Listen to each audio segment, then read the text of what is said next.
One thing I hate about they old hairstyles, y'all. They be making it look like I don't got my portions right, y'all. I gotta hit y'all with the Bobby Brown method because I don't like how this is looking. But I'm not going to leave because we're already on here. We're gonna treat this like a show. We are live at 5. Is it 5, y'all? Thank God it's not. It's 3:30. Okay. Okay. My goodness. Okay, okay, okay. He told me to bust it up and I say, okay. That is the only, like, well, no, probably My Nigga. But My Nigga and Left Right is, like, the only YG songs I'll ever probably repeat or say. So, yeah, don't get used to that. Don't.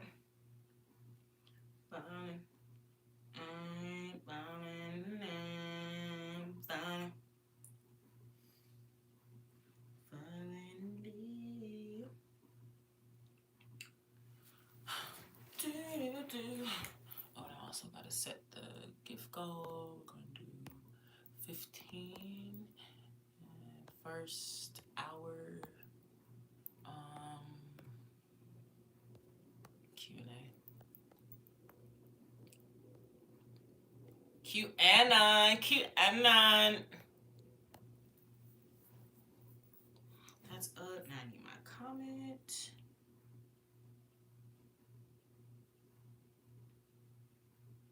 Oh, wait. Y'all, YouTube is trifling. They over here doing too much, talking about some YouTube Premium for share play. What is up with Apple and thinking everybody want to do share play? Not everybody wants to do that. Can I be on my own phone? Lord have mercy.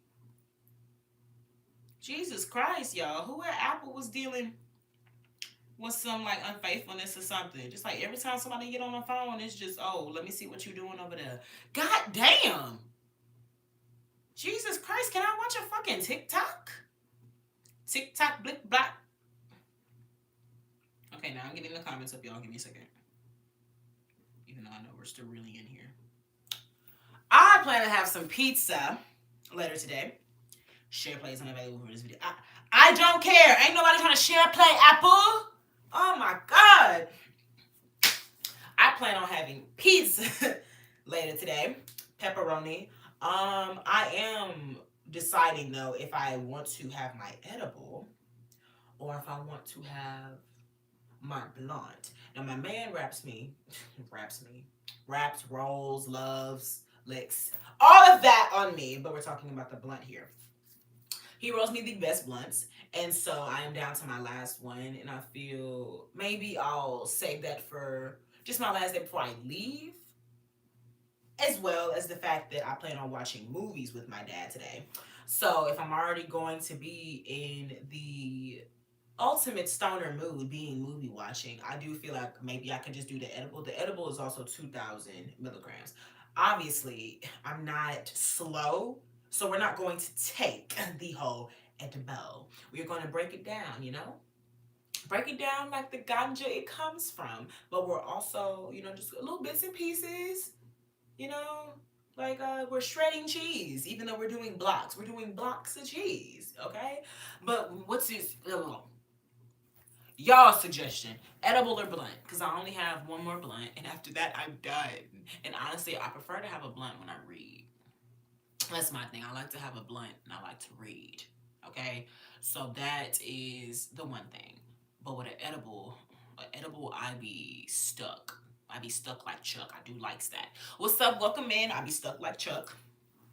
And when I have that going on, I do really just, I mellow out and I chill and I relax. And obviously, a blunt, it is a twofer. Not only do you get to be stuck like Chuck, but you also get the ability to kind of always have something at your mouth. Obviously, I have an oral fixation. I bite my nails. So that's the other thing. I need to have something at that mouth.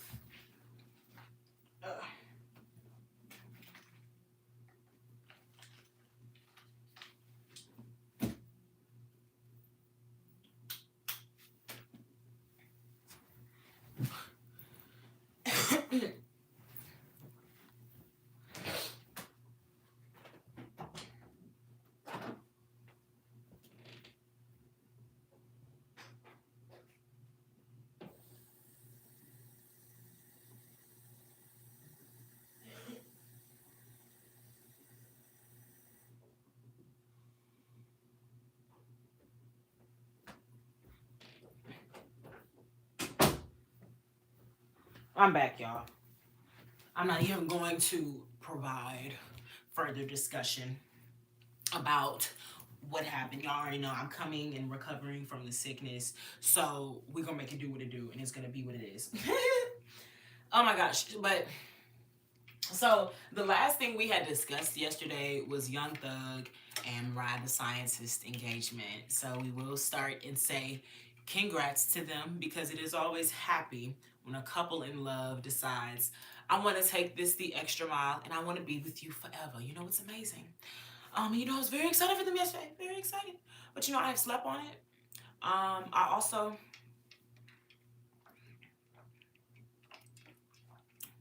was going through a lot of things yesterday. I was going through food exhaustion. I had not had a blunt. Um, and I had to pee. So honestly, I don't even think I was in my right mind to assess the situation. But we're just going to say today I have slept on it. I slept on it, period. And I have some thoughts. I am not amongst the people that feel this is PR in terms of PR worldwide. I think this is like PR specifically for Young Thug and his camp, just to make him seem more credible. Oh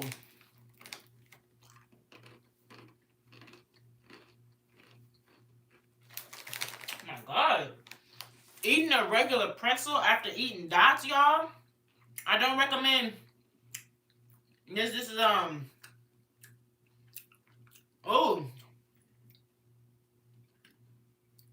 I can't believe this is how normal pretzels taste like again. Oh my god, my mind is completely altered. Oh my god. This is like drinking water when you're a child after you've had soda and juice. It's just like, what the fuck is this? Oh my god. Uh, oh. It's so plain. The only thing it has on it is salt. Oh.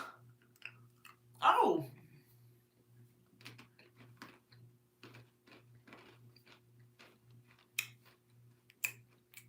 My god.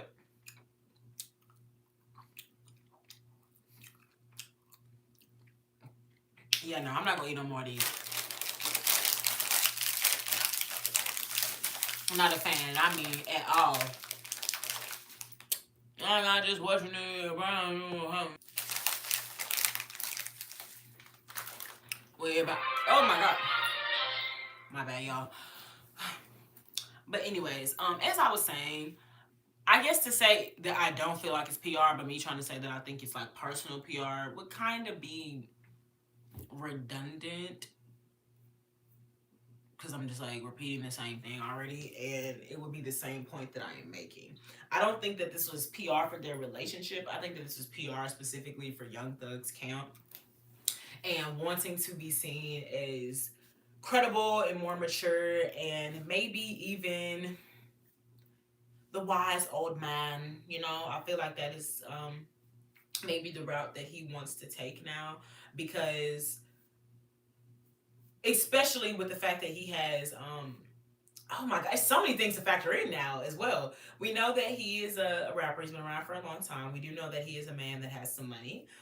As I learned from Wolf of Wall Street, a lot of men do feel like when you have a certain amount of money, or we'll say certain men feel when they get to a certain level of money that the best thing and most profitable thing for them to do would be to get married, because it's also very beneficial, because they can kind of funnel and hide money a little bit by way of the wife, because it's kind of like, oh, the money's for my wife. You could even set up accounts in the wife's name and all these different things. But that would be my first thing.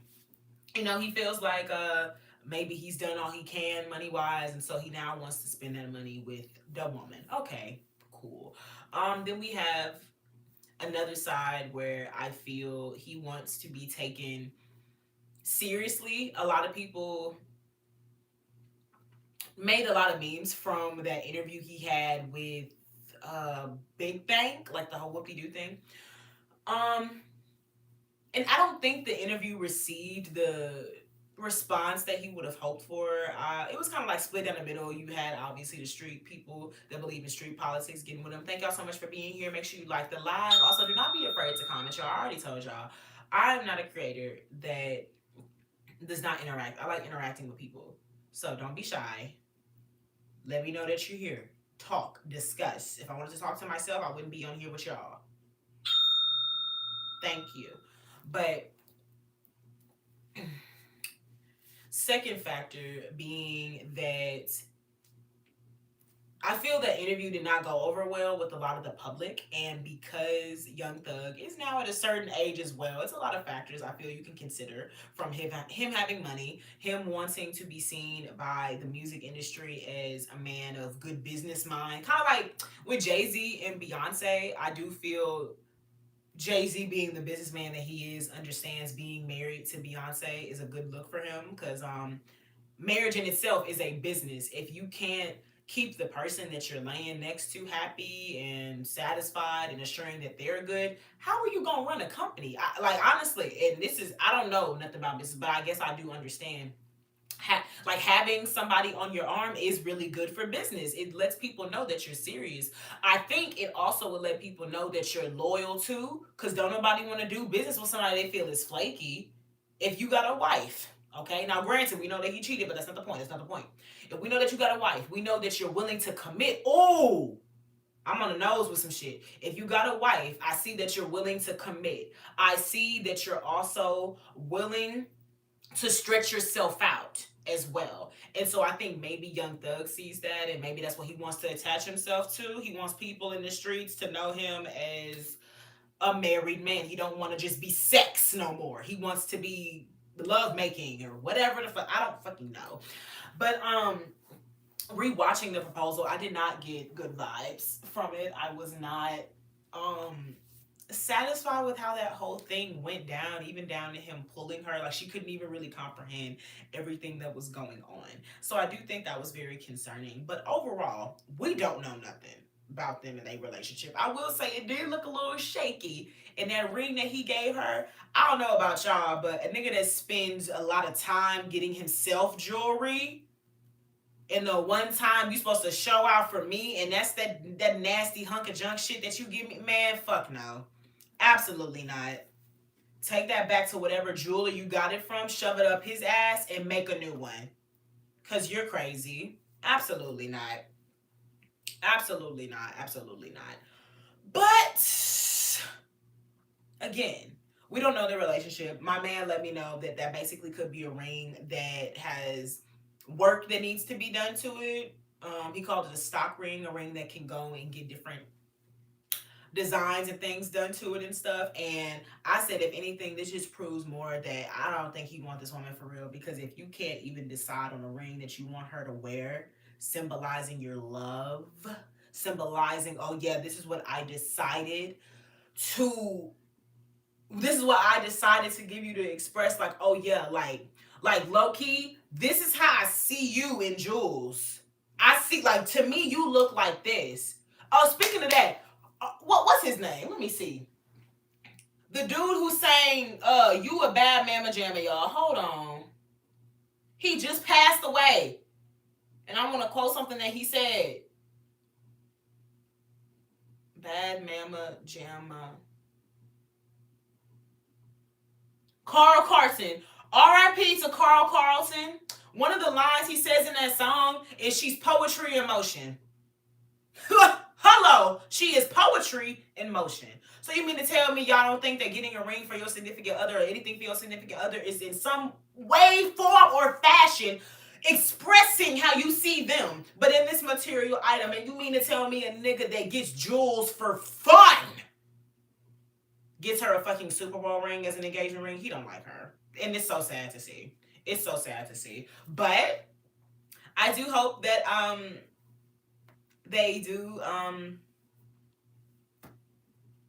they are successful in the ventures that they have for one another, and I hope that their love shines, because they are a couple.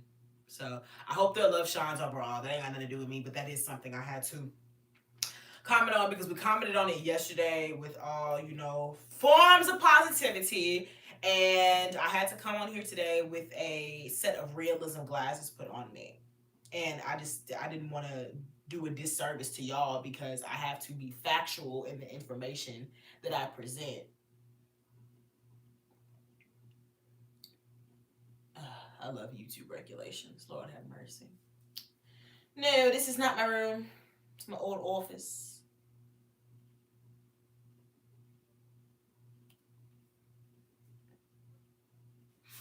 My old office. My old office. Orifice. Orifice. Hold up, I'm saying orifice. I need to get the actual full definition of that. Because isn't an orifice like something that you go in? Yep, orifice, an opening as of a pipe or tube or in the body, such as a nostril or the anus. It's an exaggerated way of a hole. Exaggerated way to describe a hole. An orifice. An orifice. An orifice. An orifice. What is up, Larry Lamar? You got two first names. Have you been told that before? But we just finished talking about Young Thug and Mariah. I don't really want to spend too much time on that because, I think I'm more of a mixy person than I am messy. Because then when we get to messy, we get to the lines of gossiping, and I don't want to do that. I kind of just wanted to discuss. And I was more so responding, honestly, to myself yesterday. Like, myself yesterday was real geeked over this, and it's kind of just like, ooh, girl, be calm. Because, oh, you have to see the full picture of this, and this was just something. And then my other point, which really is just like a signifier. No, bro, he do not fuck with her because a man that really loves you is going to take an initiative. And it's just so many things that lack initiative. The first being that fuck ass ring. You mean to tell me that you be going to Icebox Jewelers all the time, shouting out this shit? You be doing friendship outings with Future and all the other people that you be hanging out with getting jewels. You are involved in one of the most iconic pop culture videos of all time. Future saying if she do not got a AP on, she is not mine. She is for the streets. He has a way that he classifies the women that he is with, and your ass gonna give your woman a Super Bowl ring? Oh, that is just trifling. It's trifling, it's trifling, it's trifling. And then the other side, y'all, you're a rapper. You use your words every day. And you mean to tell me you gonna put "Will you marry me" on the screen? And you're gonna put her towards you and say, so what about it? Oh my God. Devastation. Devastation, y'all. Devastation. Shout out to Florida, y'all. Oh my God.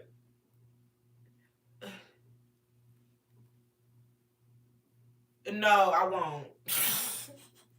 Well, I'll be on at 8 tonight. You know what I will be on at 8 tonight? A book, a blunt, my bed. Hello. Well, the bed part is a lie.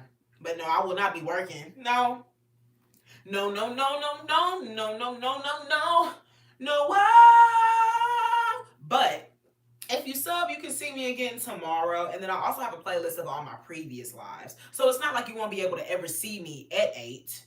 It's just I'm not going to be on here at 8. Yesterday was an anomaly because your girl started real late. I will not be doing that again. The only other time we're going to do IRL lives that late, y'all, is when we really start to build ourselves up. When we really start to get bigger. I'm talking when I got my camera and we can walk around in the fucking mall and we can go to the beach and things. That's the time I'm going to do like 8 p.m. lives.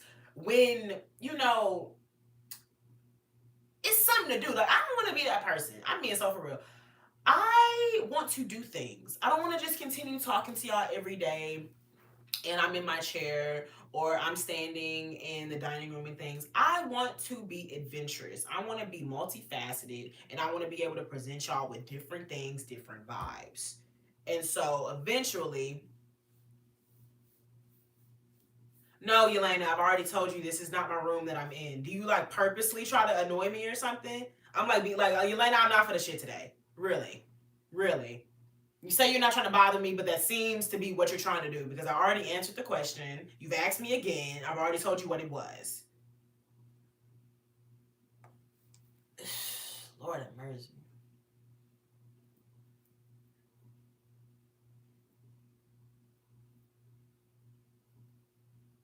Absolutely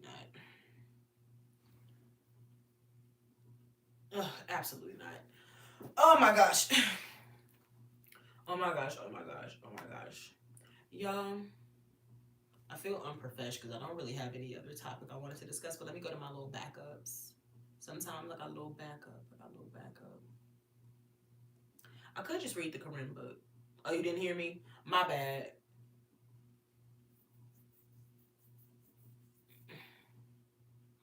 Oh, da, da, da, da. All right, my bad. Didn't mean to go. I mean, I did mean to go off because Yelena. It'd be like, damn, girl. Especially when you sit over here and you redact your messages, and it's like, okay, do you feel guilty or what? But y'all, because I'm trying to have a chill live, and your girl really wants to spend family time today. It's gonna be a chill live, so I think we're just gonna do a reading hour today. And honestly, I'm in a reading chair, so why not? My day is going well, Antonio. I appreciate you for asking. I know that I got a blunt waiting on me, and I also have an extra positive side as well that I have an edible waiting on me too. But I'm trying to debate whether or not I want to smoke my blunt or I want to have a piece of my edible. I could do some real stoner shit and I have a piece of that edible and I smoke that blunt too. I ain't done that since college, boy. Oh my lord. That brought back some memories. Lord have mercy, Jesus. That is some shit there. Have y'all ever had a Nerds Rope edible and two cinnamon toast crunch edibles and 5 fucking blunts? Oh my gosh. What's that one song? The first one that comes to mind is Alien Superstar by Beyonce, but the impact was way more deeper than that. That one, yeah, Travis Scott. I knew I had to say in Houston. Rolling, rolling, rolling, got me stargazing. Crazy. That's literally how I felt that night. Oh my gosh, just ooh. What's good, y'all? World peace. I felt like them OG hippies, bro. Oh my god. I don't know. I may pull it back out. Whatever. I'm glad to hear. I'm watching this with a 3-5 in my mouth right now. Don't drop that blunt in that sink now.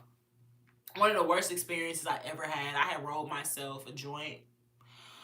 This is back when all I would purchase for myself was 3-5s. At minimum, I'd always give myself a gram because I was one of them. Like, I'm a girl. I don't smoke too much. I just like edible. Girl, you was a chimney. Stop it.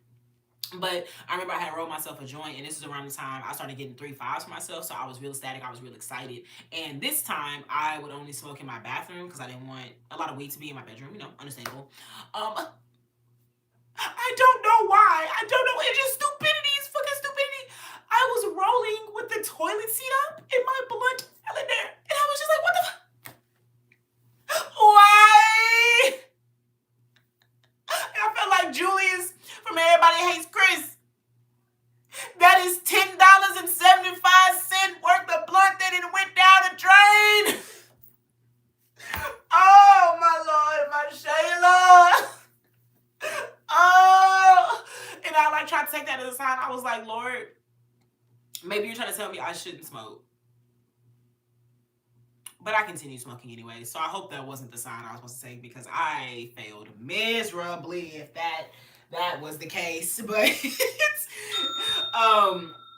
that was like the worst freaking, I would say, weed situation I was ever in. Like, oh man. Because I was just like, is this life really?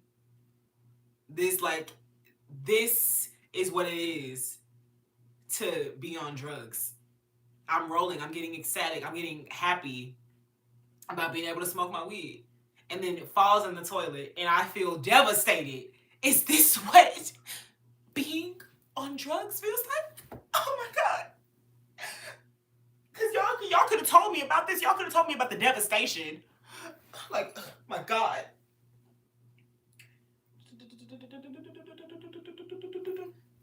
Beyonce's your goat, Yelena?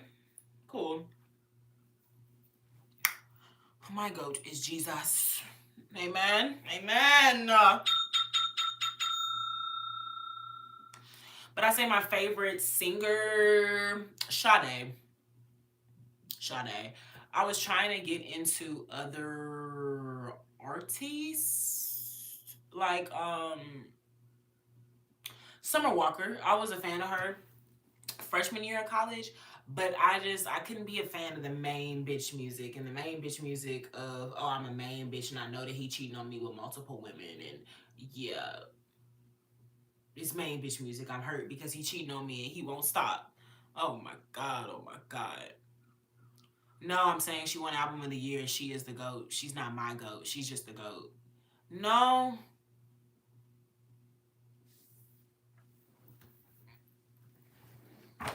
no, no.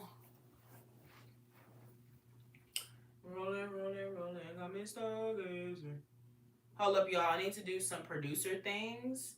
I am adding forbidden words to the content controls. 1 second.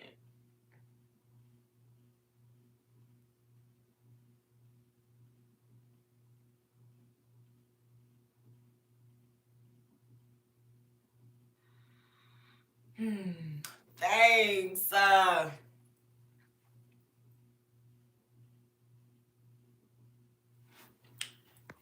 But I would say that's a debatable point, Yelena. Like, she's the goat in what? Are you trying to say music? Because I mean, like, okay.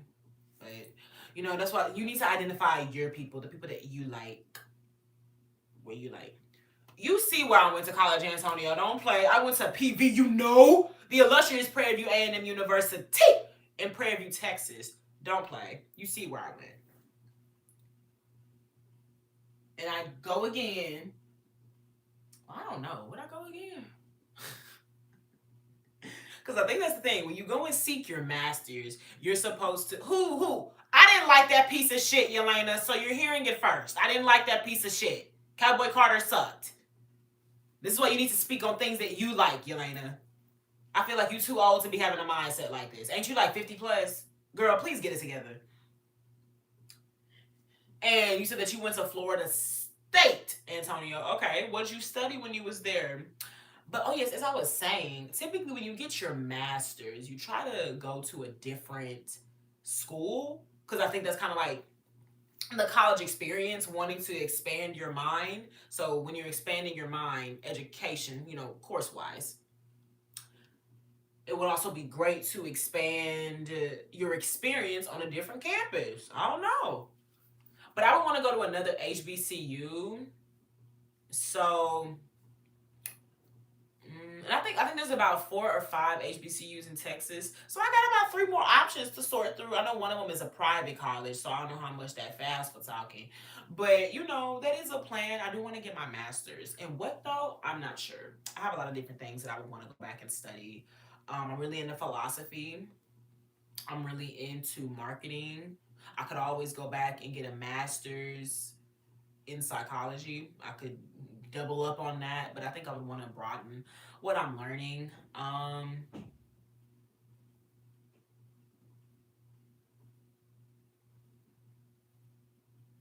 Sociology. And it's crazy because my mom Ben told me that sociology and philosophy were going to speak to me because sociology and philosophy and psychology literally all benefit each other because psychology is the study of human behavior.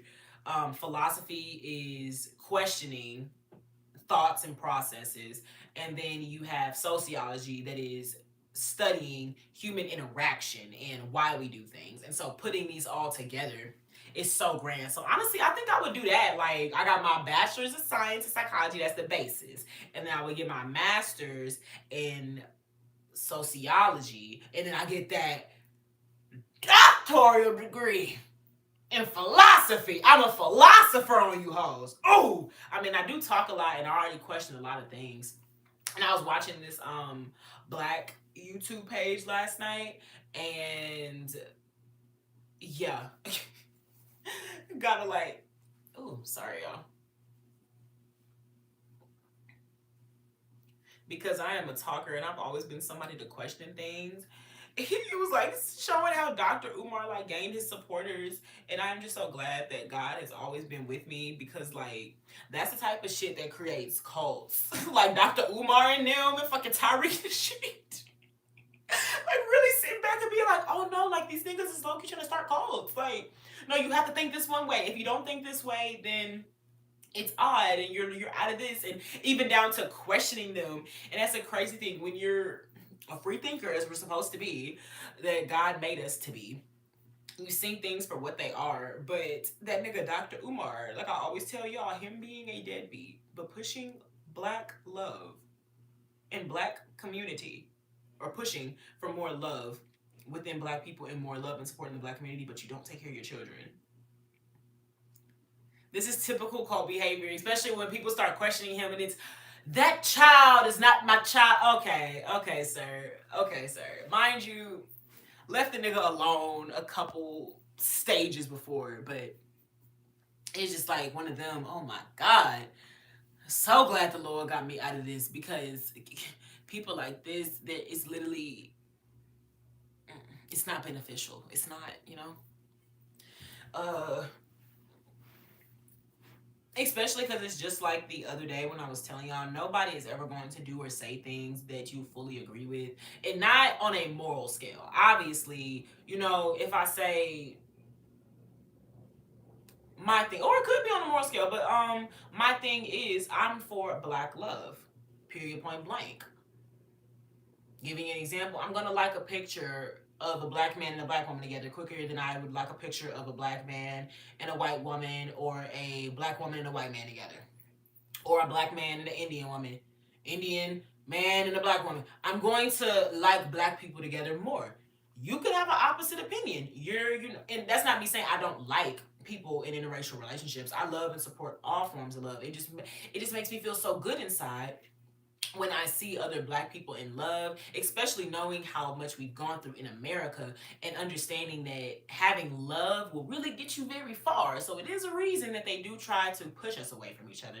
We're not going to get deep into that. That's just one of my examples. I'm sure it's a lot of y'all that, probably don't mind mixing and mingling, and that's cool with you. That's just not my stance, and that would be one of my examples. But when it's like a full moral thing, like you're legit not taking care of your kids, it's just like, ooh, man.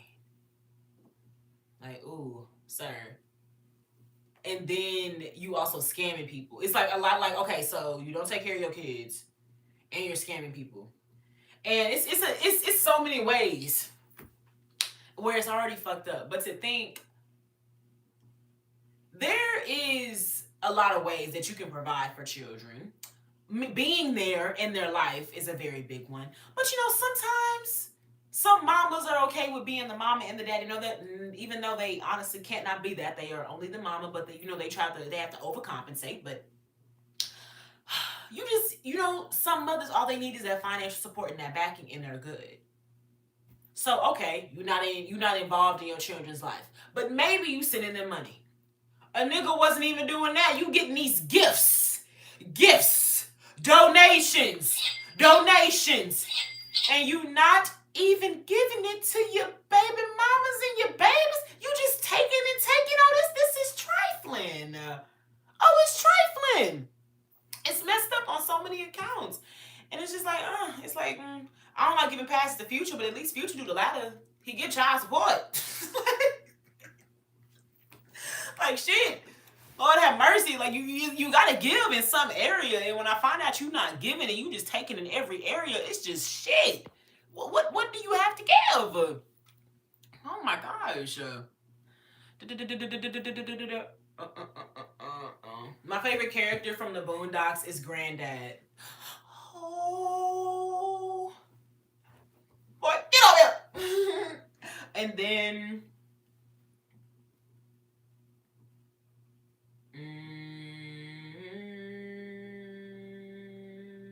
because Boondocks got a lot of characters. Like, I actually want to get into the characters that I really, really like. It's no particular order. Granddad, Thugnificent, Tom, Huey, the people that Charlie Murphy and Samuel L. Jackson voice. They're funny as fuck.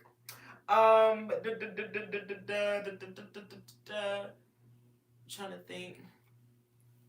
All right, Fox, with these crab cakes. These crab cakes are slick as a mug.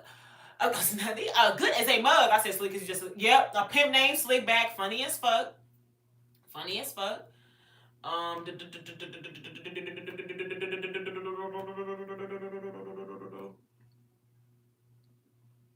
yeah, I think I said mine. Granddad, Thugnificent. Fuck Granddad. You just mad cause your ass is old. The first thing you do is just pick up the phone.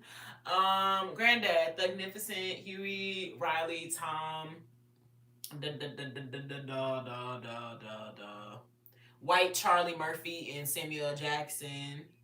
Um, it's so many more that I'm missing, but that's just off the top of my head because I don't have a list in front of me. So honestly, it's pretty impressive. Pretty impressive.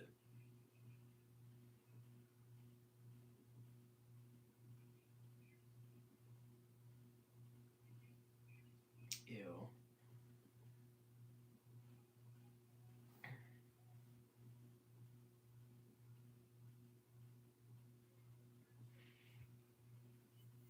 Tom with the Usher episode dancing outside. I do not like Stank Meter at all. Those are the most annoying episodes to me. There is nothing funny to me about like aggravating elderly people. Like it's so irritating. I don't like that. And he was like annoying as fuck too, always trying to fight and shit. I don't like that, bruh. It was just annoying. I do not like Stank Meter episodes at all. And he was ugly. I don't like that. No. Um, Tom dancing at Usher. Till you return, car. I fucking love Tom. Oh my god. Tom was scared of getting anally raped. The specifications in that, bro. Like, please, please, please, please, please. And the depthness.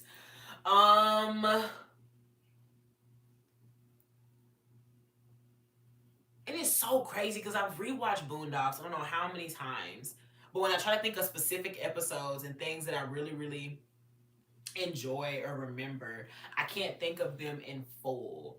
But like I remember the fucking, I think his name was Hunter Freeman, but the episode where they had went back in time discussing their ancestors, the episode with Granddad and Suri, the episode with Granddad getting with that one woman who was crazy as fuck.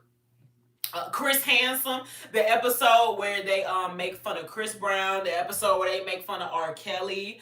It's just they have so many golden moments in that show. Oh my lord, MLK coming back from coming existing in the 2010s, bro. Oh my god. Oh my god. Oh my god. Oh my god. Boondocks is one of one. It really is one of one. I love it. Yelena, I mean this with all sincerity. Just because I don't respond to your questions quick enough doesn't mean that you delete them. That's very weird for you to do. Like I don't know why you do that, but I was literally just about to read your message so I could respond and you delete them. Why do you do that? You do that a lot. Like you're embarrassed or something. Like girl, like, ooh, oh my god, it's not that serious. This is alive. And you be over here apologizing, talking about some sorry, don't be mad. Girl, just be normal.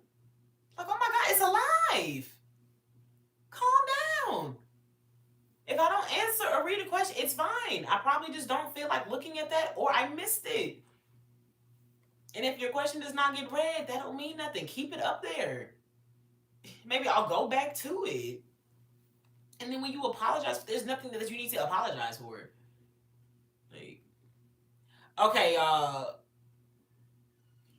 what are y'all apologizing for? There's nothing to apologize for.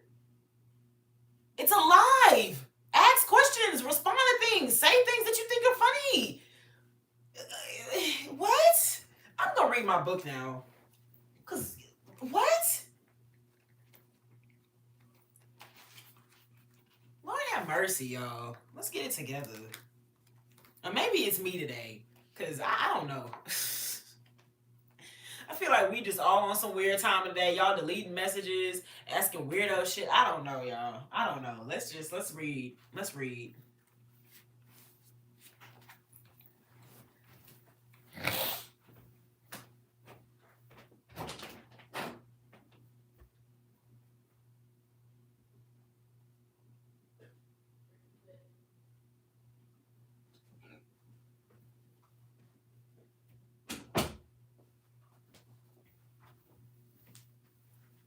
Oh.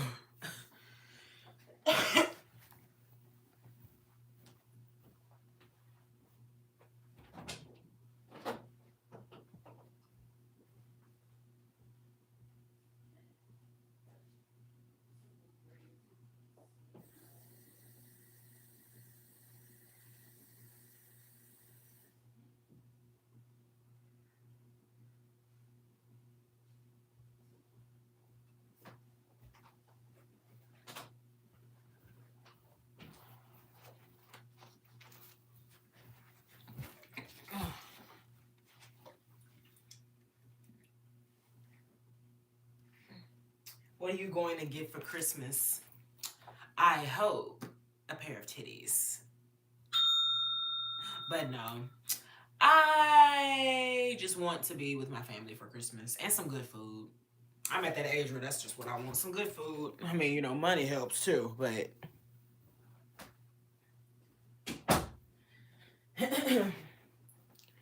what I want for Christmas is just time with the fam, some good food, good memories. None too crazy. None too crazy. Honestly, you right. It probably is it probably is because I ain't hit the blunt. You're absolutely right, and that's why we're gonna read this book, and that's what I'm gonna go do. You see, Antonio, you already understand the vibes over here. You get it. I did. Did you have a good Thanksgiving, Yelena? I got to be the fun cousin, like always, with my man, and that is just a fun thing. We always have so much fun with the kiddies and do so many things. So I really enjoyed that, and it had some good food too. Good eats.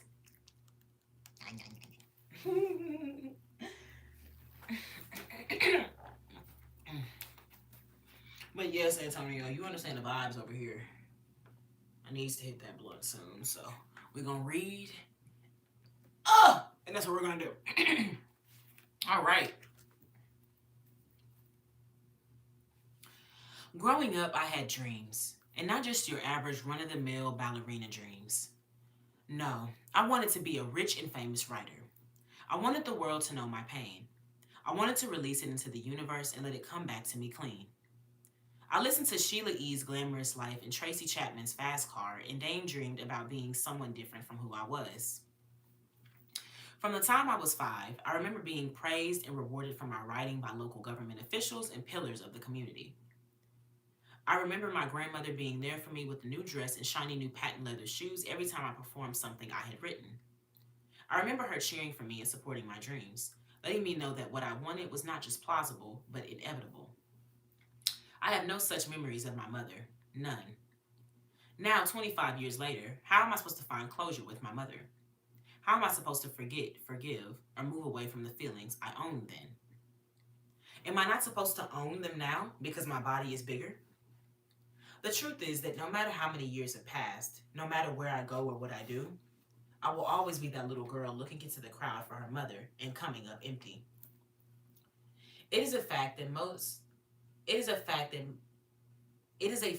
the most formative years in a person's life are between birth and 5 years old.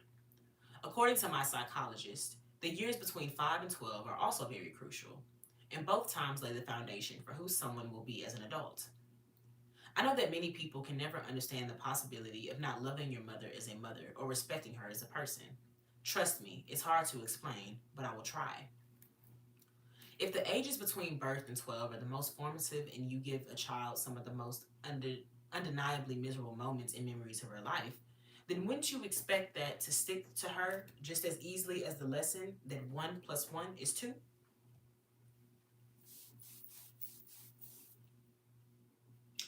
I learned a lot of things from my mother. I learned a lot of things from my mother during my years living with her, and some of them were necessary, positive lessons. Those have stuck with me as well. How to keep a clean house and how to cook for my family. I learned from my grandmother about discipline, and I carried those old school principles with me and have raised my son successfully with them. I have carried the negative into adulthood, but I also have carried countless useful and positively balancing experiences.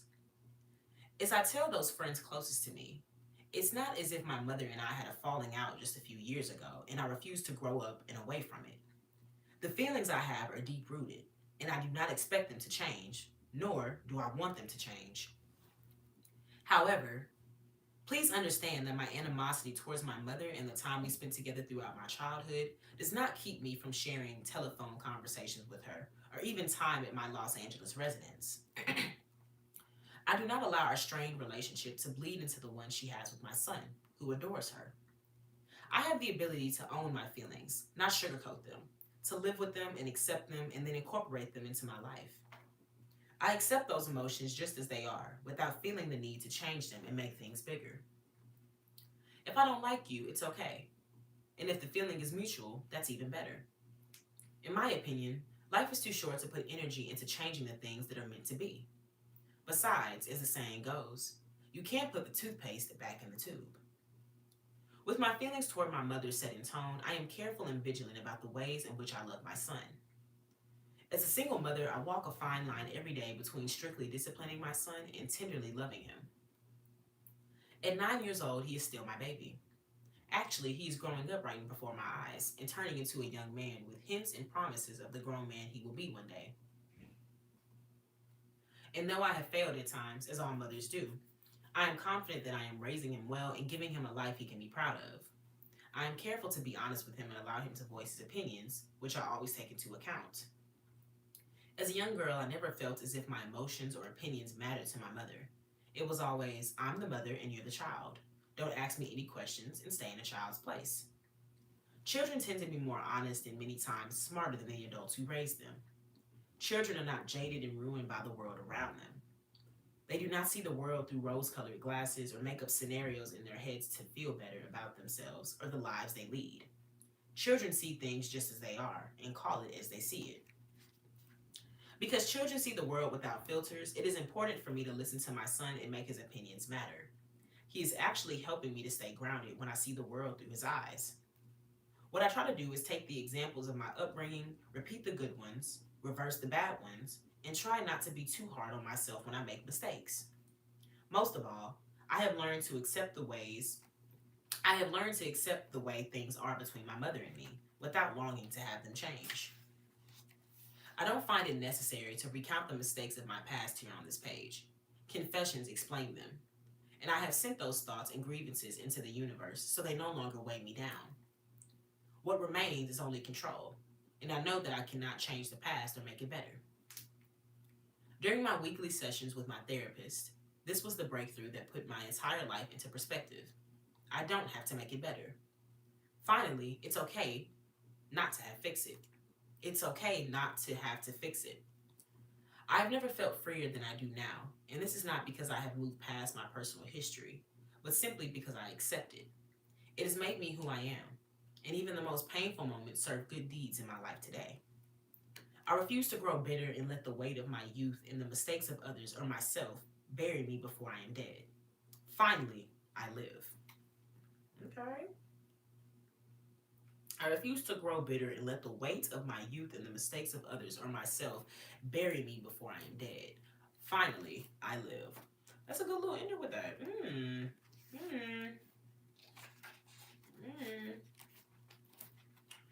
My birthday present to myself in August 2006 was the purchase of my first home. The $1 million property sits on a hillside, which I also own, and offers spacious living quarters and over 23,000 square feet of land.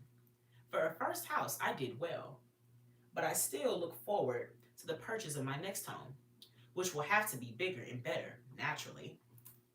That's always been one of my phobias.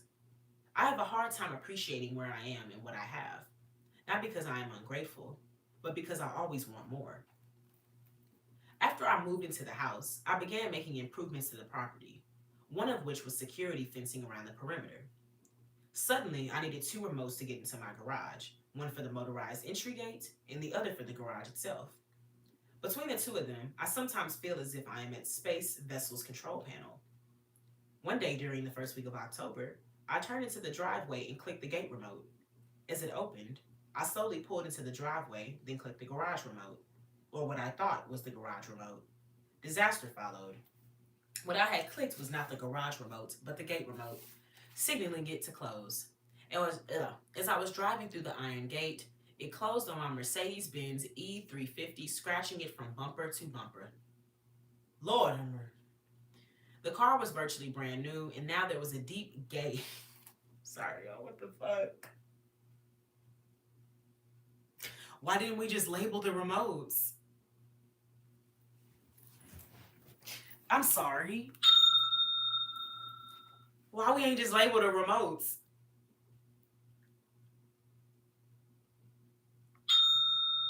Like, this is what my man mean. We're moving too fast nowhere. We got a new house. We got a new Benz. You gotta have the remote to the gate. You gotta have the remote to the garage, okay? And now it's time to use them, but you don't know which one is which. And now you done fucked up the house done fucked up your car. We moving too fast nowhere because we forgot to motherfucking label the goddamn remotes. Y'all make sure y'all like it alive. Thank y'all so much for being here. I appreciate it so much. We're in reading hour. Shout out to y'all.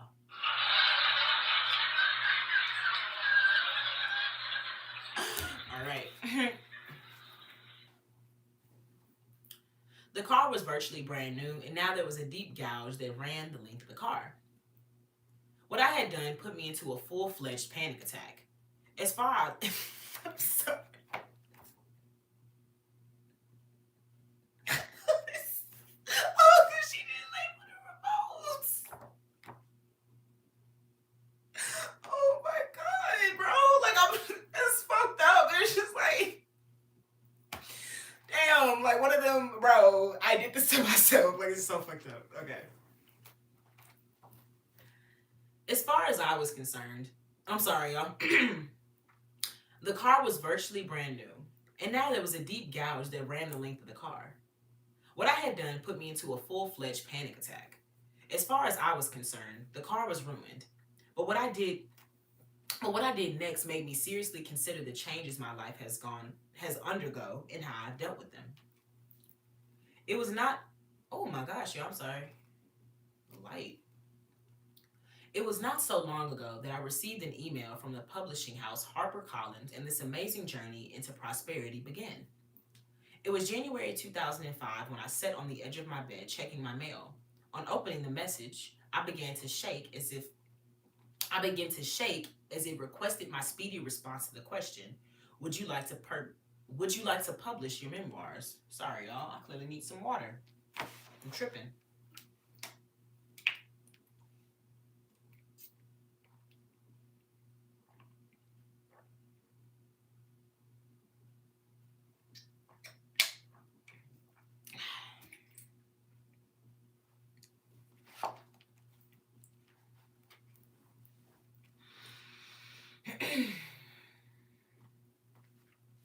On opening the message, I began to shake as it requested my speedy response to the question, would you like to publish your memoirs? The offer could have not come at a better time. I was flat broke. Other than the $500,000 I had just borrowed from Mike Tyson the night before, in front of me was a lowball contract from some Hollywood creeps practically asking me to sign my life away for the measly sum of $5,000. The offer was pitiful, but I was considering it because I really needed the money. There was an eviction notice posted on my door. I knew that these small-time producers were looking to take advantage of me. They knew I was flat broke and unable to pay my rent or buy groceries without the help of friends like Mike Tyson. I was contemplating it all when I got the message from Gilda at HarperCollins. That night, I tore up their measly offer and left a message for Gilda to call me bright and early the next day. When she did, she set the wheels in motion for my first book deal, but the genesis of the book had happened the year before. Confessions was originally the suggestion of Andre Harrell. Uptown Records, Andre Harrell. Diddy's Andre Harrell. Lord have mercy. Lord have mercy. Lord have mercy. Lord have mercy.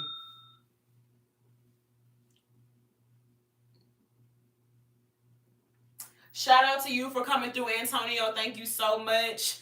That means that you sub though, so I'm gonna see you next time. You have an amazing rest of your day. Make sure you smoke plenty of blunts, and I'm gonna see you next time. God bless. Thank you for coming through. Stay safe. And it was good seeing you too, and good meeting you. Period, Antonio. Period. Period. Period.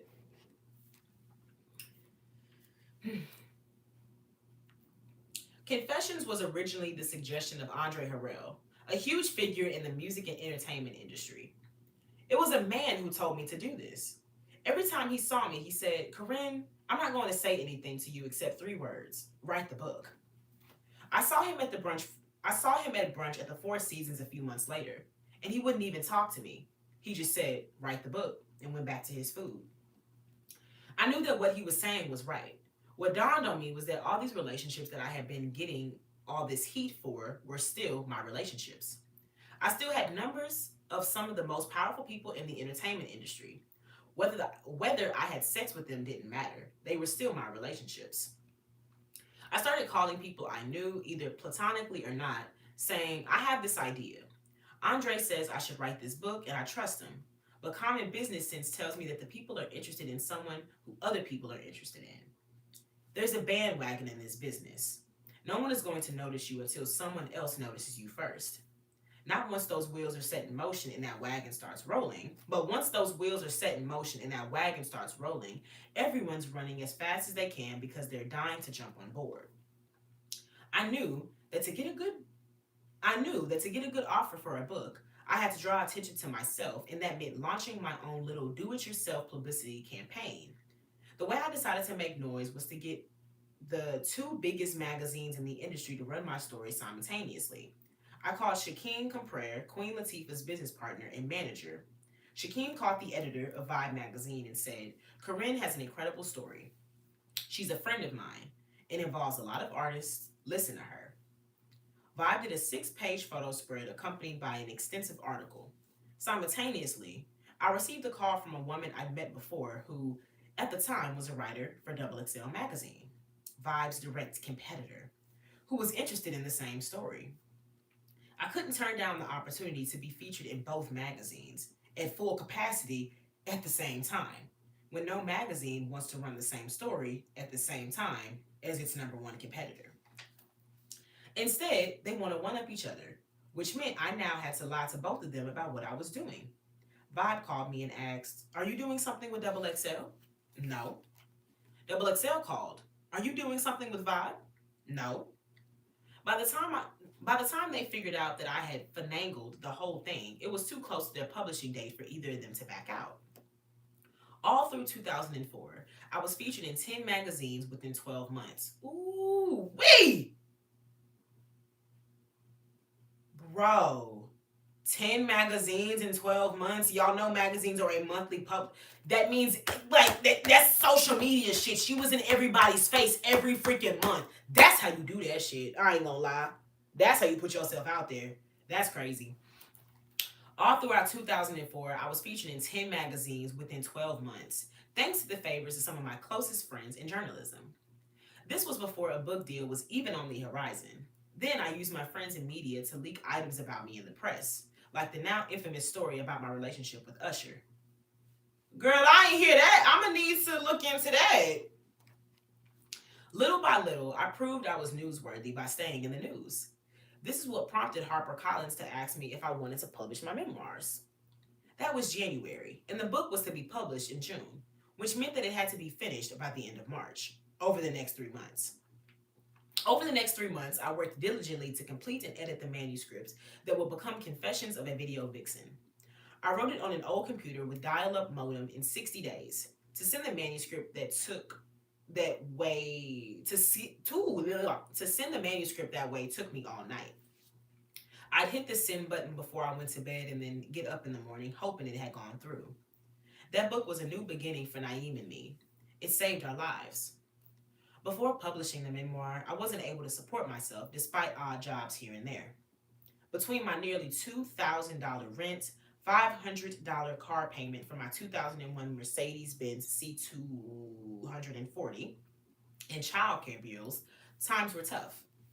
I always found myself living from moment to moment or off the generosity of others. Everything I did was dependent on someone else's resources, their career, their willingness to lend a hand. I was unhappy with the way my life was and worked hard to find a way out. After causing a flurry of media attention to myself for nearly a year before HarperCollins acknowledged me, I was relieved to have my efforts rewarded. I would never again be dependent, and from that day on, I would be a better prepared provider for my young son. Soon came fancier cars and the purchase of my home, and of course, the gate fiasco. It was 8:30 in the morning when the accident happened. By 8:45, I was on the road headed to the Mercedes-Benz of Encino. While driving like a bat out of hell up the Ventura Boulevard, I called the dealership looking for the salesman who had sold me the car just 6 months before. He and I had kept in touch, and I found him to be both considerate and accommodating. The dealership's man, the dealership's main switchboard operator answered the call. Mercedes-Benz of Encino, may I help you?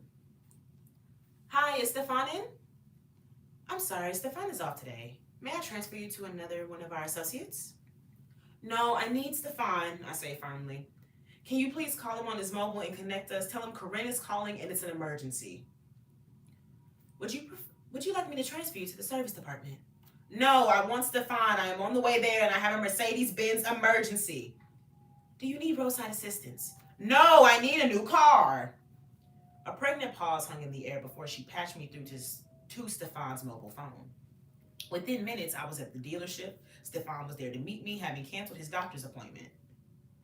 There I was, screeching into the lot and barreling through the showroom like the diva of all divas, when the truth is, I am not that way at all.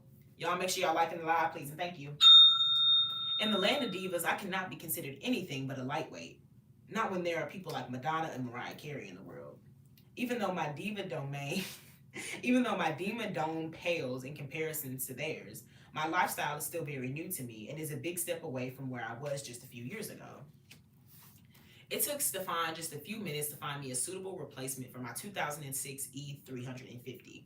He showed me a 2006 E550. I took one look at the car and asked Stefan to take the deal to financing. The time I sat there waiting for them to crunch the numbers was just long enough for me to start thinking about what was really going on here. My head was pounding and my heart raced with anxiety as I ran the facts through my head. Just 4 years before, I was homeless and sleeping in my 1995 Nissan Maxima. Now here I was, having scratched my new Mercedes in action that was nobody's fault but my own, running headlong to the dealership and demanding a newer, better one just minutes later. In short, I was behaving like a spoiled brat, a trust fund baby who was accustomed to indulging her every whim at a moment's notice. I wanted to cry as I wondered what had happened to me. I began to feel guilty and unworthy of all my fortune and all the things I had been given. Just then, I watched a city bus drive past. I thought to myself that every last person on it would rather drive a scratched Mercedes than ride the bus if given the choice. Just the fact that I had the ability to switch from one Benz to another made me want to vomit, especially when I realized that this was the third new one I'd purchased in just a couple of years. My man ain't allowing that. Bro, no. Oh my God. All I'm thinking about is the fucking Wolf of Wall Street movie, y'all. Some people do not know how to spend their money, so give it to me and I will spend it better. Lord have mercy. But just the fact that I have the ability to switch from one Benz to another made me want to vomit. Especially when I realized that this was the third one I had purchased in just a couple of years. My first Mercedes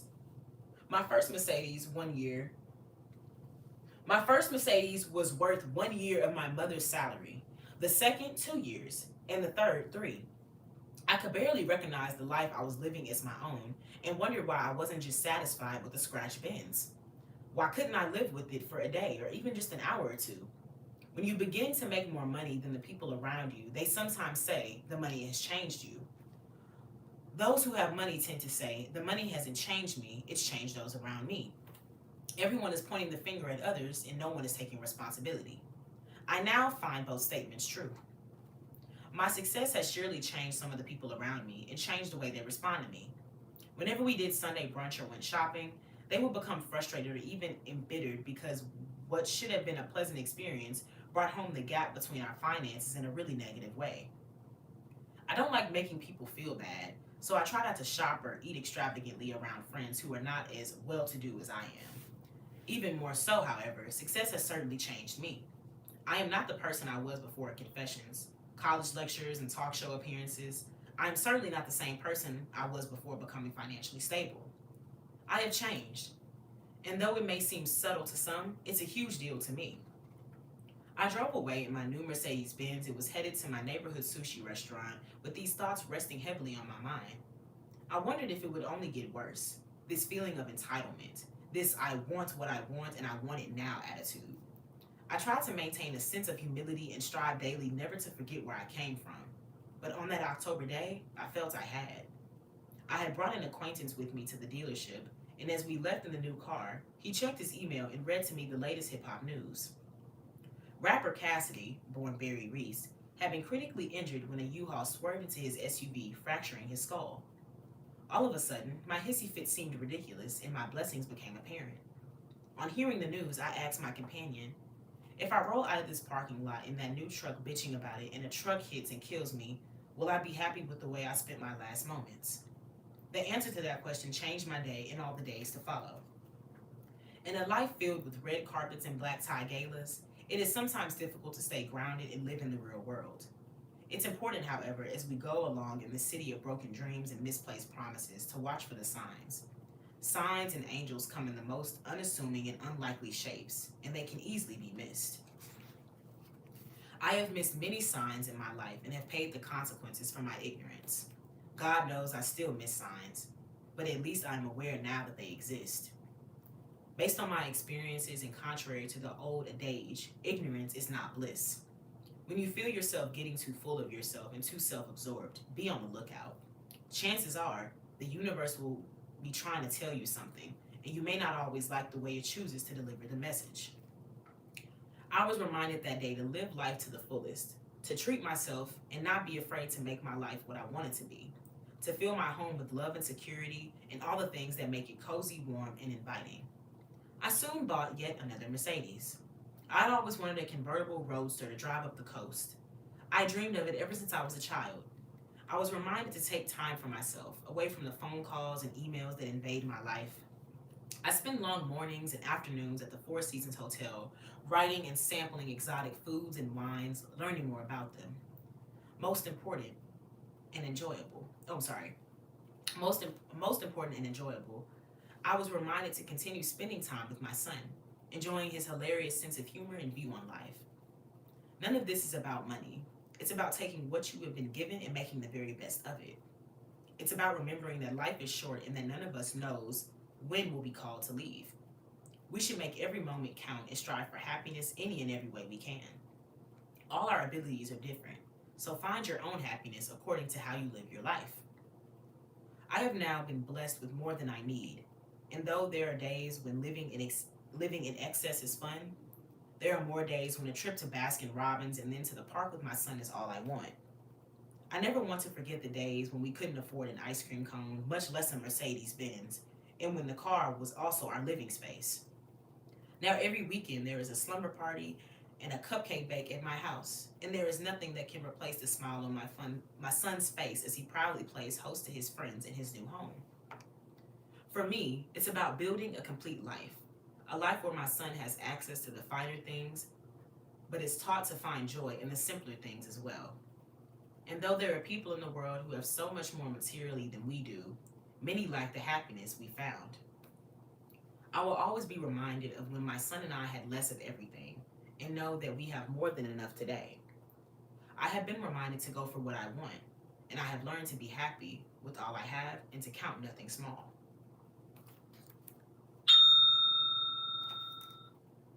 This was a good chapter, which I expected it to be. It's literally called God Bless the Child.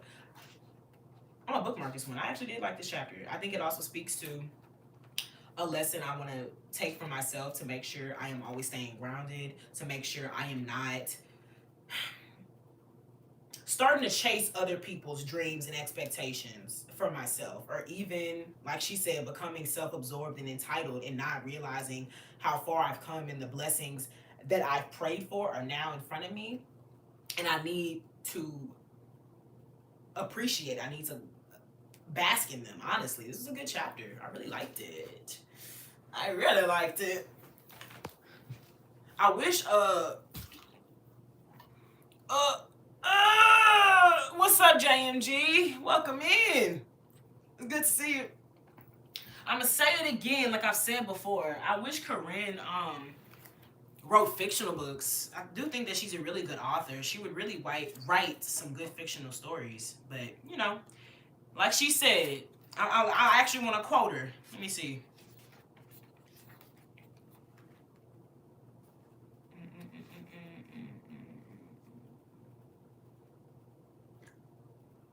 All our abilities are different, so find your own happiness according to how you live your life.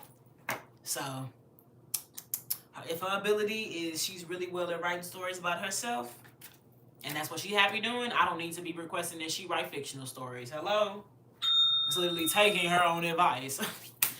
Oh, but this was a good live, y'all. Good little chill one. I'm about to go ahead and get on with my day. It is 4:41. I hope y'all enjoyed today's live. I hope y'all enjoyed the setting as usual. Y'all know we don't typically have a setup, so it's nice to have one. Nice to have us one.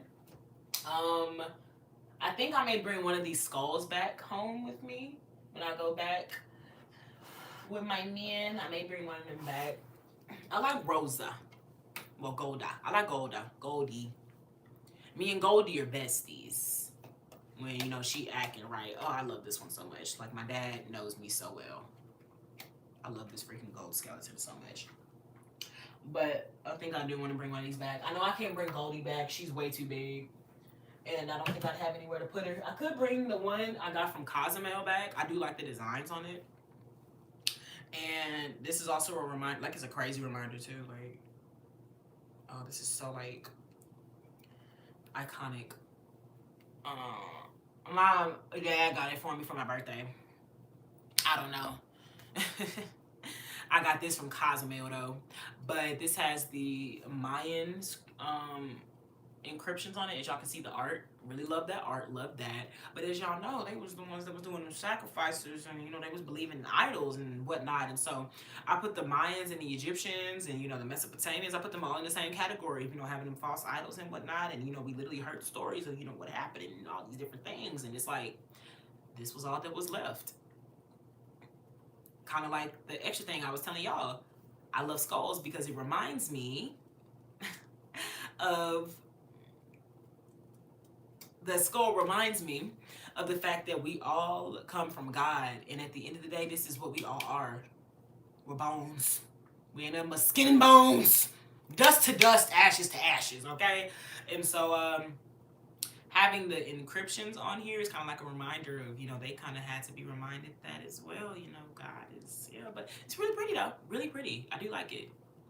I mean, it gets super deep, but I love a good skeleton. I need more. That's gonna be the thing I collect. I have one that I got from my boyfriend's grandparents' house, and his grandpa gave me a cow skull. My Shayla, oh my God, amazing. And so I was able to give that to my parents, and so it sits in front of the house right now. So that's a part of my skull collection too, but it's a real one. So that one sits outside because, like, I wanted to shine it up and everything too, but I think I'm gonna have to give me another one. I want to get a lot of human ones though. I think I also want to figure out my favorite type of animal skulls and skeletons too. I think I'm gonna pick up on that. I know I was real shook when I found out that snakes had a skeleton, so maybe y'all get that, because what the fuck. But y'all, we gonna go ahead and get out of here. Thank y'all so much for being here with me today. Thank you for spending your time and your energy with me. Shout out to you, Yelena. You've been here since the beginning, so shout out to you, girl. You've been here. All right. I hope y'all have an amazing rest of your day. JMG, thank you for stopping by. I know I wasn't on here long for today. I know you're not used to that. You're used to me going for like the 4 hours. But your girl was with family this week, and, you know, it's family time. But You know, just like the book was saying, you gotta do the things that make you happy. And I gotta hustle for me. I gotta do what's best for me, Lucius. I gotta do for me, Lucius. I gotta do for me, Lucius. Literally. So, you know, I did for me. And now we shall go do for others, okay? But literally, thank y'all so much for coming and spending your time with me. Tomorrow, I'm sure we're gonna have a lot more things to discuss. I didn't really get into a lot of pop culture news before I got on here today, so that's why I myself didn't have a lot of things to discuss. But you know, I've just been chill, just been relaxing. Yeah. Yes, you too, JMG. Enjoy the holidays. I know everybody got different things going on, so literally enjoy the holidays. I can't even name all the ones that exist, but you know, enjoy Christmas, Hanukkah, Kwanzaa, everything that you celebrate. Have fun and be merry. And before we get out of here, I just found out that when it comes to Santa Claus was not always just wearing red. Santa Claus used to be drippy. He used to be wearing all the colors in the motherfucking rainbow, okay? It wasn't until Coca-Cola purchased him that they made him stick to red. They invaded the North Pole and they said, nah, Miss Claus, don't sew him nothing else but red suits and red hats and black boots. And that's what he's been wearing since then. Santa Claus used to wear green, blue, black, used to wear everything. But no, Coca-Cola said, well, we want you to wear red. So y'all think about that as you're going to sleep tonight. Not only had they made Santa Claus white when he's a black man, he's made after St. Nicholas. They didn't sit over here and said the only thing that he could wear is red. They done made him a blood, y'all. Lord have mercy. This is crazy. They didn't kidnap Santa. And he's working in the Coca-Cola workshop and he can't do nothing but drink Cokes all day. And that's why he's so fat. I'm sorry, y'all. This is too much. Thank y'all so much for being here. I'm so blessed that I get to be on here and meet so many new people and continue to connect with the people. Santa Claus, I'm saying. Like, what? Oh my gosh, y'all. Literally. I'm so glad we're able to do things like that. Like, where else we gonna do that? The fuck? But thank y'all so much for being here. I've had so much fun. We're going to have even more fun tomorrow. But y'all please be sure to stay safe, drink your water, say your prayers, and be the best version of yourself that you can be. I will see you tomorrow. And y'all know we're not going to leave without that outro.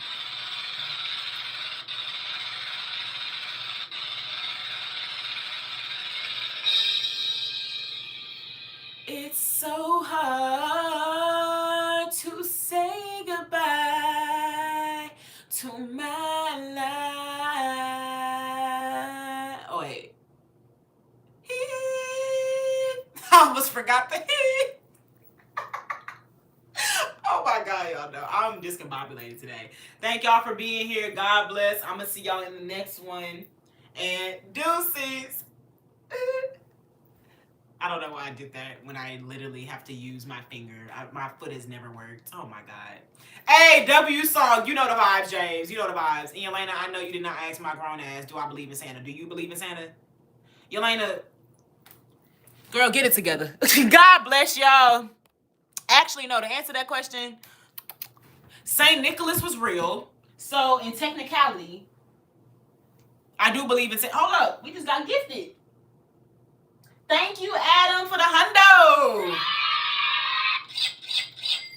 But in actuality, St. Nicholas existed, so I have no option but to understand that he was a real person. Santa Claus is not real, but I respect what Santa Claus represents. My man just figured out he's basically just a motivational speaker with a lot of whimsy. So, you know, I fucks with that, but no, Yelena. I do not believe Santa Claus is real. But I know what is real. The Christmas spirit. Okay? And I hope y'all have plenty of that. Thank you, Adam, for the hundo. I hope you sub so I can see you next time. I'm sorry today's show is so short, y'all. We will have a better one tomorrow. Your girl is a little discombobulated today. But thank y'all so much for being here. God bless. Say your prayers. Drink your water. I love y'all so much. Stay safe. And I'm going to see you in the next one.